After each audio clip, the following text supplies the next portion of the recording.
புதியதோர்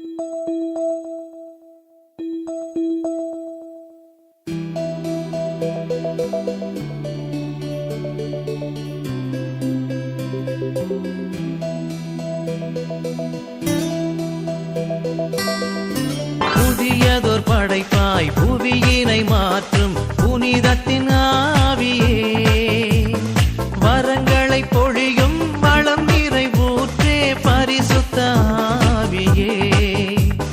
புதியதோர் படைப்பாய் புவியினை மாற்றும் புனிதத்தின் ஆவியே, வரங்களை பொழியும் வளம் நிறைவூற்றே பரிசுத்த ஆவியே. மண்ணின் முகத்தை புதுப்பிக்க வருவே, இறை மகிழ்ச்சியை நிரப்பிட வருவே. மண்ணின் முகத்தை புதுப்பிக்க வருவே, இறை மகிழ்ச்சியை நிரப்பிட வருவே. ஜெபம். பிதாவே, வாக்களிக்கப்பட்ட தூய ஆவியை எங்கள் ஆண்டவராகிய இயேசு கிறிஸ்து வழியாக அனுப்பியருளும். தூய ஆவியே, எழுந்தருளி வாரும். உம்முடைய நம்பிக்கையாளர்களுடைய இதயங்களை நிரப்பும். அவைகளில் அன்பின் அக்கினியை மூட்டியருளும். உம்முடைய ஞான கதிர்களை வரவிடும். அதனால் உலகத்தின் முகத்தை புதுப்பிப்பீர். தூய ஆவியாரின் கனிகள். ஆண்டவர் இயேசுவில் அன்பார்ந்தவர்களே, நம் ஒவ்வொருவரும் திருமுழுக்கிலும் உறுதி பூசுதலிலும் தூய ஆவியை பெற்றிருக்கிறோம். கடவுளின் கொடையாக நம் உடலெனும் ஆலயத்தில் தூய ஆவியார் வாழ்கிறார். அவர் அளிக்கும் கொடைகள் நம்மை ஊனியல்பில் வாழாமல் தூய ஆவியில் வாழச் செய்கின்றன. ஊனியல்பின் இச்சை தூய ஆவிக்கு முரணானது, தூய ஆவியின் விருப்பம் ஊனியல்புக்கு முரணானது என்று திருத்தூதர் பவுல் கூறுகிறார். அதனால் ஊனியல்புக்கும் தூய ஆவியின் இயல்புக்கும் எல்லா நேரமும் போராட்டம் நம்முள் நடந்து கொண்டேதான் இருக்கிறது. ஊனியல்பின்படி வாழ்ந்தால் அவைகள் தீமைகளையே விளைவிக்கும்.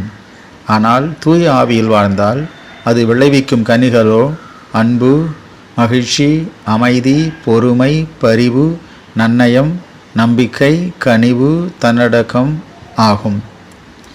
உல்காத்தா எனப்படும் இலத்தின் மொழிபெயர்ப்பில் பெருந்தன்மை, சுய கட்டுப்பாடு, கற்பு என மேலும் 3 கனிகள் உள்ளன. எந்த ஒரு ஆன்மா தூய ஆவியானவருக்கு தன்னையே முழுதும் திறந்து காட்டுகிறதோ அந்த அளவுக்கு அவரை கனிகளால் அலங்கரித்து அவருக்குள் நித்திய மகிமையின் கனிகளாக ஒரு ஒழுங்கமைவை உண்டாக்குகிறார் தூய ஆவியார். 1. அன்பு. இறை அன்பை ஒருவர் அனுபவிக்க தூய ஆவியானவர் இந்த அன்பெனும் கனியை ஒருவரில் விளைவிக்கிறார். மேலும் இதனால் அன்பின் மகிழ்ச்சியை ஒருவர் அனுபவிக்கச் செய்கிறார். 2. மகிழ்ச்சி. இது உண்மையில் அன்பின் விளைவே.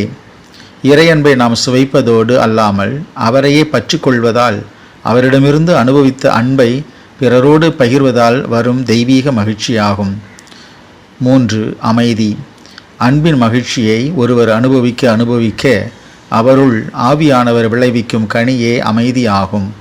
நம்மீது அன்பை பொழியும் தந்தை கடவுளை இறுக பற்றி கொண்டிருந்தால், அவர் மீது மட்டுமே நம் முழு கவனத்தையும் செலுத்தினால், நம் உள்ளிருந்தோ வெளியிருந்தோ எதுவும் இந்த அமைதியை சீர்குலைக்க முடியாது.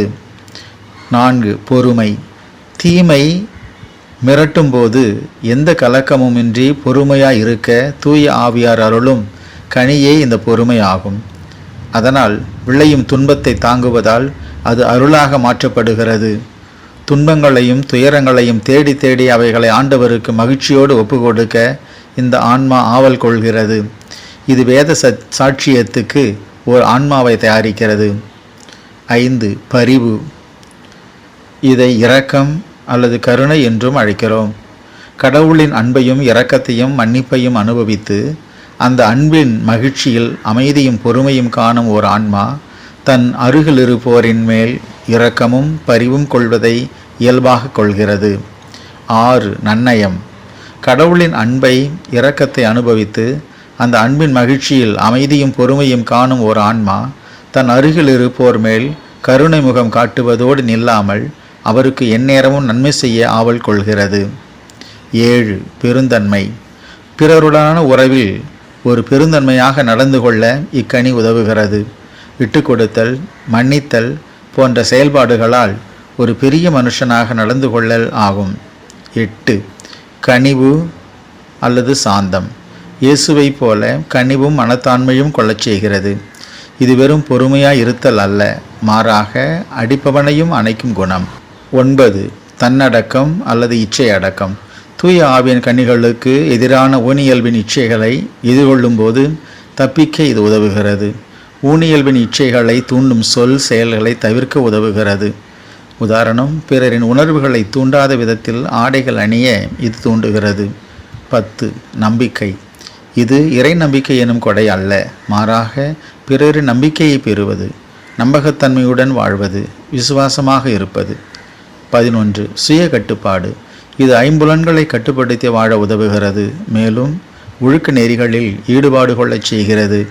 தேவை, தேவையில்லை, வேண்டும், வேண்டாம் என நேர்மறை வரையறை வகுத்து வாழ உதவுகிறது. 12. கற்பு.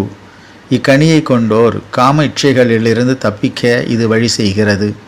இது உணர்ச்சிகளின் அடிமைத்தனத்திலிருந்து விடுவித்து ஆன்மாவில் விடுதலை எனும் ஆழ்ந்த மகிழ்ச்சியை தருகிறது. ஜெபம். கனிகளால் எங்களை அலங்கரித்து அழகு பார்க்கும் தூய ஆவியானவரே, உம்மை போற்றுகிறோம், புகழ்கிறோம், ஆராதிக்கிறோம். நீர் அருளும் கனிகளின் சுவையை நாங்கள் இன்னும் அதிகம் சுவைக்கவும் அவைகளை ஆர்வமாய் நாடவும் எங்களுக்கு ஆசையை, ஆர்வத்தை தூண்டியருளும். எங்கள் மனித வாழ்க்கையை இறை அனுபவத்தோடு திறம்பட வாழ, மண்ணுலகிலேயே விண்ணக இன்பத்தை சுவைக்க, பிறரும் சுவைக்க உதவ எங்களுக்கும் உதவும். ஆமேன்.